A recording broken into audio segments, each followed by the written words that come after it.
ಒಂದು ಫೋನು ಬರಲ್ಲ ಆಯಿತಾ. ನಂದು ಟ್ರಾಲಿ ಎತ್ಕೊಬರ್ಬೇಕು, ಈಗಲೇ ಹೇಳ್ತಾ ಇದ್ದೀನಿ, ಸರಿನಾ? ಏನು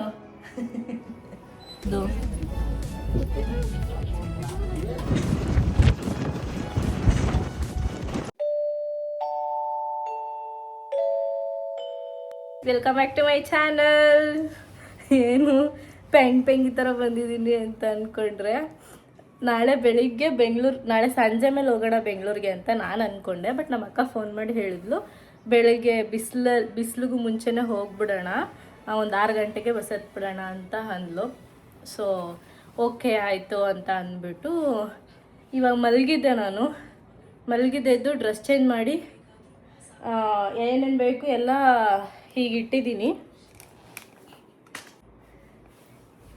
ಹೆಲ್ಪ್ ಬೇಕು ಅಂತ ಕೇಳಿದ್ರೆ ಅಂತ ಇದು ಯೂತ್ ಮೂವಿ ನೋಡಿಕೊಂಡು ಬ್ಯುಸಿಯಾಗಿದ್ದಾನೆ. ಓಕೆ, ಅವರ ಹಾಗಿರಲಿ. ನಾನು ಈ ಬ್ಯಾಗ್ನ ಕ್ಯಾರಿ ಮಾಡ್ತಾ ಇದ್ದೀನಿ. ಈ ಬ್ಯಾಗ್ಗೆ ಇದು ಎಲ್ಲ ಐಟಮ್ನೂ ಡಂಪ್ ಮಾಡ್ತೀನಿ ಇವಾಗ. ನೋಡಿ, ಫಸ್ಟ್ ಇದನ್ನ ಕೆಳಗೆ ಹಾಕ್ತಾ ಇದ್ದೀನಿ, ಅವಾಗ ಸ್ವಲ್ಪ ಸರಿ ಹೋಗಬಹುದು. ಇಷ್ಟೊಂದು ಲೆಂತ್ ಅವಶ್ಯಕತೆ ಇಲ್ಲ ಅನಿಸುತ್ತೆ, ಬಟ್ ಆದರೂ ಬೇಡ, ಯಾಕೆ ಸುಮ್ಮನೆ ರಿಸ್ಕ್ ತಗೊಳ್ಳೋದು.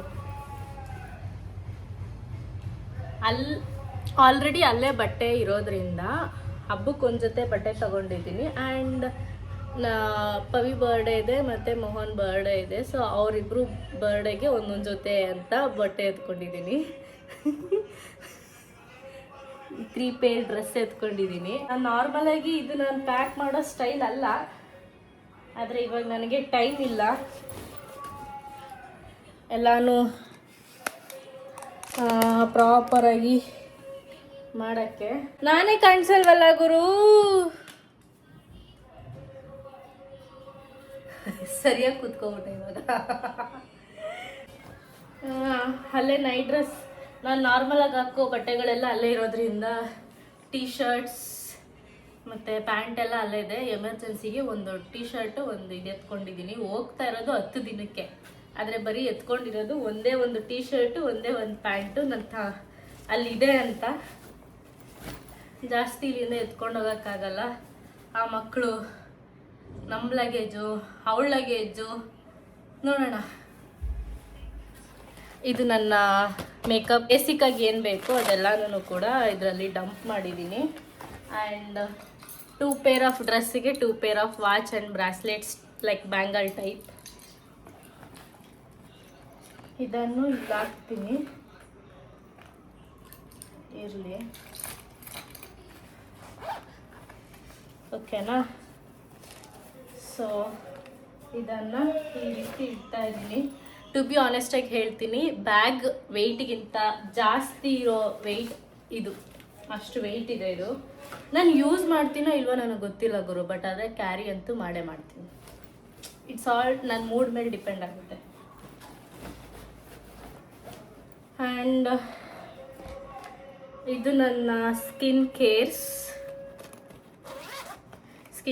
ಹೇರ್ ಕೇರ್ ಬೇಸಿಕ್ ಏನಿದೆ. ಮತ್ತು ಅಲ್ಲಿ ಹೋದ್ಮೇಲೆ ನಾನು ಒಂದು ವಿಡಿಯೋ ಮಾಡಬೇಕು. ಫೇಸಲ್ಲಿ ಹೇರ್ ಜಾಸ್ತಿ ಆಗಿದೆ, ಸೊ ಟ್ಯಾನ್ ರಿಮೂವ್ ಎಲ್ಲ ಮಾಡ್ಕೋಬೇಕು. ಬೇಸಿಕ್ ಟ್ಯಾನ್ ರಿಮೂವ್ ಮಾಡ್ಕೋಬೇಕು, ಓವರಾಗಿ ಏನಲ್ಲ. ಸೊ ಆದರೆ ನೋಡೋಣ, ಟ್ರೈ ಮಾಡೋಣ ಅಂತ ಅದಕ್ಕೆ ಏನೇನು ಬೇಕೋ ಆ ಥಿಂಗ್ಸ್ನು ಕೂಡ ಇಟ್ಕೊಂಡಿದ್ದೀನಿ. ಆ್ಯಂಡ್ ಇದು ನನ್ನ ಬ್ರಷಸ್, ಆ್ಯಂಡ್ ಇಲ್ಲಿ ಕ್ಲೀನಿಂಗ್ದು ಕೂಡ ಎತ್ಕೊಂಡಿದ್ದೀನಿ. ಮೇಕಪ್ ಮಾಡ್ತೀನಿ ಇಲ್ವೋ ಗೊತ್ತಿಲ್ಲ, ಎತ್ಕೊಂಡು ಹೋಗೋಣ ಅಂತ ಅಷ್ಟೆ. And this is my SBI passbook. ನಾನು ಮೈಸೂರಿಗೆ ಟ್ರಾನ್ಸ್ಫರ್ ಮಾಡಿಸೋಣ ಅಂತ ಅಂದ್ಕೊಂಡಿದ್ದೀನಿ. ನಾನು ಕಾಲೇಜಲ್ಲಿದ್ದಾಗ ಓಪನ್ ಮಾಡಿಸಿದ್ದು. ನನಗೆ ಹೇಗಿದ್ದೆ ಅಂತ ನೀವು ಯಾರೂ ನೋಡಿಲ್ಲ ಅಂದರೆ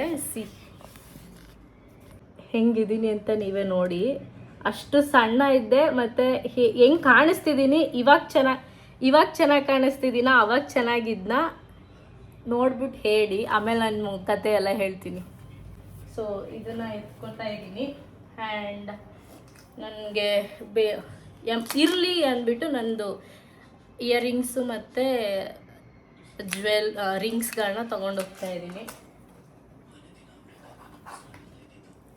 ಇಂಪಾರ್ಟೆಂಟ್ ಥಿಂಗ್ಸ್ ಮೇರಾ ವ್ಯಾಲೆಟ್. ಈ ಬ್ಯಾಗ್ ಜೊತೆಗೆ ಇದಿಲ್ಲ ಅಂದರೆ ಇರೋದಕ್ಕೆ ಆಗಲ್ಲ ಅಂತ ಅನಿಸುತ್ತೆ ನನಗೆ. ಇದಕ್ಕೆ ಡಂಪ್ ಮಾಡೋ ಅಂಥದ್ದು ಏನೂ ಇಲ್ಲ, ಈಗೆಲ್ಲ ಇದಕ್ಕೆ ಡಂಪ್ ಮಾಡಿರೋದ್ರಿಂದ ಐ ಆಮ್ ಥಿಂಕಿಂಗ್ ಇದು ಬೇಕಾ ಬೇಡವಾ ಅಂತ. ಆ್ಯಂಡ್ ಒನ್ ಮೋರ್ ಥಿಂಗ್, ಈ 2 ಪ್ರಾಡಕ್ಟ್ಸ್ ಆ ಮನೆಗೆ ಅಂತ, ಕ್ಲೀನಿಂಗಿಗೆ ಅಂತ. ಸೊ ಇದನ್ನು ಇಲ್ಲಿಗೆ ಹಾಕೋತಾ ಇದ್ದೀನಿ. ಐ ಫೀಲ್ ನಾನು ಈ ಟೋಟ್ ಬ್ಯಾಗ್ನ ಕ್ಯಾನ್ಸಲ್ ಮಾಡಿ ಸ್ಲಿಮ್ ಬ್ಯಾಗ್ ತೊಗೊಳ್ಳೋಣ ಅಂತ ಅನ್ಕೋತಾ ಇದ್ದೀನಿ. ಇರಿ, ನಾನು ಈ ಸ್ಮಾಲ್ ಬ್ಯಾಗ್ನ ತೊಗೊಂಡೋಗೋಣ ಅಂತ ಅಂದ್ಕೊಂಡಿದ್ದೀನಿ. ಇದನ್ನು ಸ್ಕಿಪ್ ಮಾಡ್ತೀನಿ. ಇದರಲ್ಲಿ ಒಂದಷ್ಟು ಟಿಶ್ಯೂಸು, ಬ್ಯಾಂಡ್ಸು ಎಲ್ಲ ಇಟ್ಟಿರ್ತೀನಿ. ಅದೆಲ್ಲನೂ ಇವಾಗ ಇದಕ್ಕೆ ಡಂಪ್ ಮಾಡ್ತೀನಿ, ಯಾಕೆಂದರೆ ಲಗೇಜ್ ಜಾಸ್ತಿ ಆಗಿಬಿಡುತ್ತೆ. ತುಂಬ ಇಂಪಾರ್ಟೆಂಟ್ ಆಧಾರ್ ಕಾರ್ಡ್. ನಾನು ಫೇಸಿಗೆ ಟಿಶ್ಯೂಸ್ನೇ ಯೂಸ್ ಮಾಡೋದು, ನಿಮಗೆ ತುಂಬ ಚೆನ್ನಾಗಿ ಗೊತ್ತಿರುತ್ತೆ ನನ್ನ ರೆಗ್ಯುಲರ್ ಫಾಲೋವರ್ಸಿಗೆ. ನಾನು ಯಾವುದೇ ರೀತಿ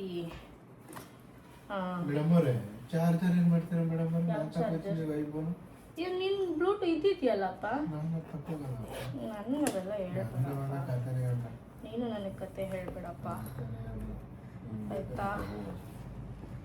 ಸೊ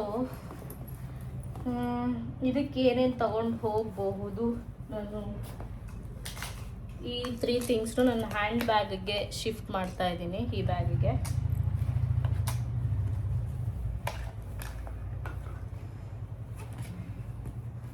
ಇದನ್ನು ಎತ್ತಿಡ್ತೀನಿ. ವುಡನ್ ಕುಂಸೆ ಬಳಸೋದು. ಸೊ ಇದೊಂದು ಕೂಮ್, ಇದೊಂದು ಎಮರ್ಜೆನ್ಸಿಗಿರಲಿ ಟೈಲ್ ಕೂಮ್ ಅಂತ. ಅದನ್ನು ಇದರೊಳಗೆ ಡಂಪ್ ಮಾಡ್ತೀನಿ. ರಬ್ಬರ್ ಬ್ಯಾಂಡ್ಸ್ ಎಲ್ಲ ಇದೆ. ಐ ಥಿಂಕ್ ಜಾಸ್ತಿಗೆ ಆಯಿತು ಅನಿಸುತ್ತೆ. ಪಾಸ್ಟ್ 1 ಮಂತಿಂದನೂ ನಾನು ಇದನ್ನೇ ಫೇಸ್ ವಾಶ್ ಯೂಸ್ ಮಾಡ್ತಾ ಇರೋದು.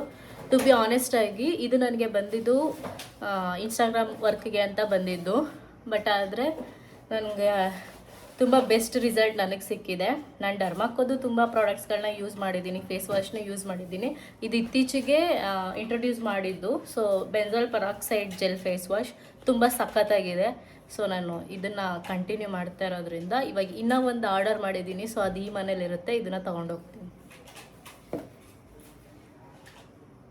ತುಂಬ ಇಂಪಾರ್ಟೆಂಟ್ ಫ್ಯಾನ್. ನಾನು ವೀಡಿಯೋಸ್ ಮಾಡುವಾಗ ಬೇಕಾಗುತ್ತೆ, ಮಾಡಿದ್ರು ಮಾಡಿಲ್ಲ ಅಂತಂದು ನನಗೆ ರೆಡಿ ಆಗುವಾಗ ಬೇಕೇ ಬೇಕು. ಸೊ ಫ್ಯಾನ್, ಚಾರ್ಜರ್ ತೊಗೊಂಡೋಗಲ್ಲ, ಅಲ್ಲೇ ಇರ್ತವೆ ಯಾರ್ದಾದ್ರೂ, ಅದು ಯೂಸ್ ಆಗುತ್ತೆ ಅಷ್ಟೇ ಅನ್ಕೋತೀನಿ. ಇದ್ರೆ ಎತ್ಕೋತಾನೆ ಇರ್ತೀನಿ. ಆ ಹಬ್ಬಕ್ಕೆ ಅಂತ ಹೋಗ್ತಾ ಇದ್ದೀರ ಅಥವಾ ಮನೆ ಬಿಟ್ಟೆ ಹೋಗ್ತಾ ಇದ್ದೀನಿ? ಓ ಹತ್ತಿನ ಊರು ಬಿಟ್ಟು ಹೋಯ್ತಾವಳಲ್ಲ ಬಸ್ಸಿವ. ಅಚ್ಚ ಇವಾಗ ಹೋದ್ಮೇಲೆ ಆಸಡಕ್ಕೆ ಹೋಗ್ಬೇಕು ಅನ್ನಂಗಿಲ್ಲ. ನೀನು ನೆಮ್ಮದಿಯಾಗಿ ಇರ್ತೀಯ, ನಾನು ಇಲ್ಲ ಅಂದರೆ ಈ ಬಿನ್ನಾಟ ಆಡ್ಬೇಡ ನೀನು. ನಡಿ.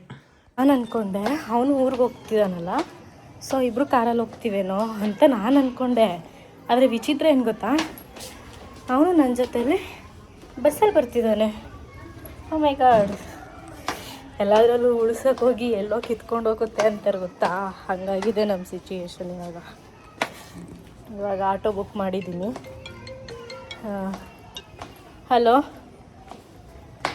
ಹಲೋ ಸರ್, ಬಂದ್ರಾ?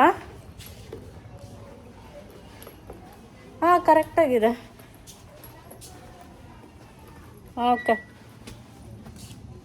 ಆಟೋದವ್ರಂತೂ ಫುಲ್ ಫಾಸ್ಟಾಗಿ ಡ್ರೈವ್ ಮಾಡ್ತಾಯಿದ್ರು, ಬೇಗನೆ ಕರ್ಕೊಂಡೋಗಿ ರೀಚ್ ಮಾಡಿದ್ರು. ನಮ್ಮ ಬ್ಯಾಡ್ ಲಕ್ ಏನು ಅಂತ ಗೊತ್ತಿಲ್ಲ, 6 o'clock ಆಗಿತ್ತು ಅನಿಸುತ್ತೆ ನಾನು ಬಸ್ ಸ್ಟಾಪ್ ರೀಚ್ ಆದಾಗ. ಮಳವಳ್ಳಿ ಬಸ್ಸು ಫುಲ್ ರಶ್ ಆಗಿತ್ತು. ಇನ್ನೊಂದು ಬಸ್ಸಿಗೆ ನಾವು ವೆಯ್ಟ್ ಮಾಡ್ತಾಯಿದ್ವಿ. ಆ ಬಸ್ ಬಂದಮೇಲೆ ನಾನು ಹತ್ತಲಿಲ್ಲ, ಜನನೇ ಹತ್ತಿಸ್ಬಿಟ್ರು. ಯಪ್ಪ ಏನು ಜನ ಅಂತ ಅನ್ನಿಸ್ಬಿಡ್ತು. ತಳ್ಳೋದು, ದೂಕೋದು, ಮೈ ಮೇಲೆ ಪ್ರಜ್ಞೆನೇ ಇಲ್ಲ, ಆ ರೀತಿ ಬಿಹೇವ್ ಮಾಡ್ತಾರೆ ಹೆಂಗಸರುಗಳು. ಅದು ಸ್ವಲ್ಪ ತುಂಬ ಬೇಜಾರಾಗುತ್ತೆ. 6:30ಗೇನೋ ಬಸ್ಸು ಹೊರಟಿದ್ದು ಅಂತ ಅನಿಸುತ್ತೆ, ನನಗೆ ನೆನಪಿಲ್ಲ. 6:30, 6:45 ಸಮಥಿಂಗ್ ಆ ಟೈಮ್ಗಾಗಿತ್ತು. ಬಟ್ ಆದರೆ ಲಿಟ್ರಲಿ ನಾನು ಮಳವಳ್ಳಿ ರೀಚ್ ಆಗಿದ್ದು ಮಾತ್ರ 8:15. ನನಗೆ ಶಾಕ್ ಆಗೋಯ್ತು, ಇಷ್ಟೊತ್ತಾಯ್ತಾ ಅಂತ. ಅವನು ಕಾಫಿ ಕುಡಿಯೋಣ ಅಂತ ಅಂದ್ಬಿಟ್ಟು ಅಲ್ಲೇ ಒಂದು ಕಾಫಿ ತೊಗೊಂಡು ಕುಡ್ದ. ನಮ್ಮ ಅಕ್ಕನ ಮಗ ಚಾಕ್ಲೇಟ್ ಬೇಕು ಅಂತ ಹೇಳಿದ್ದ. ಓಕೆ ಅಂದ್ಬಿಟ್ಟು ನಾನು ಅದನ್ನು ಹುಡಿಕೊಂಡು ಹೋಗಿದ್ದೆ. ಹೋಗಿ ಅವನಿಗೆ ಚಾಕ್ಲೇಟ್ ತೊಗೊಂಡು ಅಲ್ಲಿಂದ ಬಸ್ ಹತ್ಕೊಂಡು ಹೊರಟಿದ್ದಾಯಿತು. ಇದಿಬ್ಬರು ಹೋಗಬೇಕು ಅಂತ, ಆದರೆ ಹೋಯ್ತಾರದು ನಾನೊಬ್ಬಳೆ. ಕಾರಣಾಂತರಗಳಿಂದ ಅಪ್ಪಿಯವರು ಮತ್ತೆ ಮೈಸೂರಿಗೆ ರಿಟರ್ನ್ ಆಗುತ್ತಿದ್ದಾರೆ. ನಾವು ಈಗ ಮಳವಳ್ಳಿ ಬಸ್ಸನ್ನು ಹುಡುಕುತ್ತಿದ್ದೇವೆ. ಈವ್ನಿಂಗ್ ಟೈಮು, ಮಾರ್ನಿಂಗ್ ಟೈಮು ಜಾಬ್ಸಿಂದ ಬರೋರು ಹೋಗೋರು, ಕಾಲೇಜು ಸ್ಕೂಲ್ ಇವೆಲ್ಲದ್ರದ್ದು ಇರ್ತವೆ ಅನ್ನೋದು ಅವ್ರಿಗೂ ಗೊತ್ತಿರುತ್ತೆ. ಬಸ್ ಜಾಸ್ತಿ ಬಿಡಬೇಕು, ಬಟ್ ಆ ಕೆಲಸ ಮಾಡೋದೇ ಇಲ್ಲ. ದೆನ್ ನಾನು ನಮ್ಮ ಅಕ್ಕ ಮನೆಗೆ ಹೋಗಿ ಸ್ಟೇ ಆಗಿ ಬೆಳಗಿನ ಜಾವ ಮತ್ತೆ 6:30ಗೆ ನಾವು ಮಳವಳ್ಳಿ ಬಸ್ ಸ್ಟಾಪಿಗೆ ಹೋದ್ವಿ. 7 ಗಂಟೆಗೆ ನಾನ್ ಸ್ಟಾಪ್ ಗಾಡಿ ಹತ್ತಿದ್ದು ನಾವು. ಅಲ್ಲಿಂದ ಡೈರೆಕ್ಟ್ ಕೆಂಗೇರಿಗೆ ಲಿಟ್ರಲಿ 8:18ಗೆ ಬಂದ್ವಿ. ಸೂಪರ್ ಫಾಸ್ಟ್ ಸಖತ್ತಾಗಿ ಬಂದು ಬಿಟ್ಟರು. 1.5 ಅವರ್ ಆಗಲಿಲ್ಲ, ಬೇಗನೆ ಬಂದ್ವಿ. ಅಲ್ಲಿಂದ ನಮ್ಮ ಮನೆಗೆ ಹೋಗೋದೇ ನಮಗೆ ರಿಸ್ಕ್ ಆಗಿದ್ದು, ಅಲ್ಲಿಗೆ ಹೋಗಿದ್ದೆ ನಮಗೆ ರಿಸ್ಕ್ ಆಗಿಲ್ಲ. ವ್ಯೂಸ್ ಚೆನ್ನಾಗಿತ್ತು ಅಂದ್ಬಿಟ್ಟು ಹಾಗೆ ಒಂದು ವಿಡಿಯೋ ಕ್ಲಿಪ್ಸ್ ತೊಗೊಂಡೆ. ನಾನು ನೈಟು ಕೂಡ ಸರಿಯಾಗಿ ನಿದ್ದೆ ಮಾಡಿರಲಿಲ್ಲ, ಬಸ್ಸಲ್ಲೂ ನಿದ್ದೆ ಮಾಡೋಕ್ಕಾಗಿಲ್ಲ. ನಾನು ನಮ್ಮ ಅಕ್ಕ ಇಬ್ಬರು ಮಾತಾಡಿಕೊಂಡು ಟ್ರಾವೆಲ್ನ ಚೆನ್ನಾಗಿ ಎಂಜಾಯ್ ಮಾಡಿದ್ವಿ ಅಂತಲೇ ಹೇಳ್ಬೋದು. ನಮ್ಮ ಅಕ್ಕನ ಮಗ ಸ್ವಲ್ಪ ದೂರ ಎದ್ದಿದ್ದ, ಆಮೇಲೆ ಅವನು ಮಲ್ಕೊಬಿಟ್ಟ. ತುಂಬ ಹಶ್ವಾಗ್ತಿತ್ತು ಅಂದ್ಬಿಟ್ಟು ಸುಂಗದಕಟ್ಟೆಗೆ ಬಸ್ ಹತ್ಕೊಂಡು ಸುಂಗದಕಟ್ಟೆಗೆ ಇಳಿದು ಅಲ್ಲಿ ನಾವು ಅವನಿಗೆ ಒಂದು ಪ್ಲೇಟ್ ಇಡ್ಲಿ ಮತ್ತು ಒಂದು ಮಸಾಲೆ ದೋಸೆ ತೊಗೊಂಡು ಇಬ್ಬರು ತಿಂದ್ಕೊಂಡು ಅಲ್ಲಿಂದ ಮತ್ತೆ ನಾವು ನಮ್ಮೂರಿಗೆ ಅಂದರೆ ನಮ್ಮ ಮನೆಗೆ ಬಸ್ ಹತ್ಕೊಂಡು ಫೈನಲಿ ನಾವು ನಮ್ಮ ಮನೆ ಕಡೆಗೆ ಬಂದ್ವಿ. ಈ ವಿಡಿಯೋ ನಿಮಗೆ ಇಷ್ಟ ಆಗಿದ್ದರೆ ಲೈಕ್ ಮಾಡಿ, ಶೇರ್ ಮಾಡಿ, ಕಮೆಂಟ್ ಮಾಡಿ, ಸಬ್ಸ್ಕ್ರೈಬ್ ಮಾಡೋದನ್ನು ಮರೆಯೋದಕ್ಕೆ ಹೋಗಬೇಡಿ. ಮತ್ತೆ ಸಿಗ್ತೀನಿ. ಅಲ್ಲಿವರೆಗೂ ಸ್ಟೇ ಟ್ಯೂನ್. ಬಾಯ್.